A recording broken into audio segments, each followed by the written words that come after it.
Another thing that people wonder about sometimes is which p-value to use.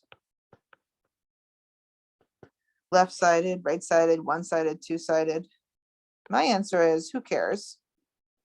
I don't care, because if you tell me the two-sided p-value, I can divide it by 2 and get the one-sided p-value. If you tell me the one-sided p-value, I can double it and get the two-sided p-value. If you give me the left-sided p-value, I can pretty much figure out that the right-sided p-value is 1 minus it.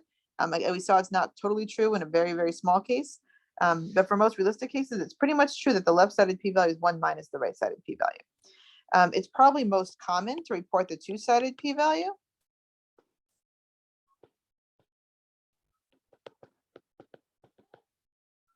But what matters is that you tell me which p-value you're reporting.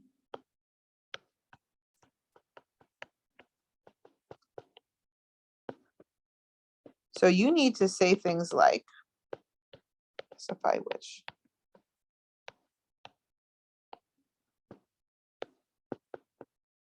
You need to say things like, the two-sided p-value is 0.07, right? The left-sided p-value is 0.46, right? Because you have to specify which one you're reporting. But I don't actually care which one you report, because if you give me any one of them, I can pretty much calculate all the others. And we should not be making strict decisions based on an arbitrary 0.05 cutoff, right? You should never just say, oh, I failed to reject my null hypothesis. You have to report the actual p-value and also the actual data. What are the differences in means? Actually plot the data.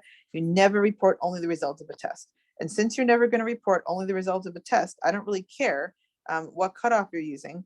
And therefore, I don't really care which p-value you report as long as you tell me which one it is. Again, the two-sided is most common because in most contexts, you might not have any reason to expect that the test statistic would end up on the left versus the right.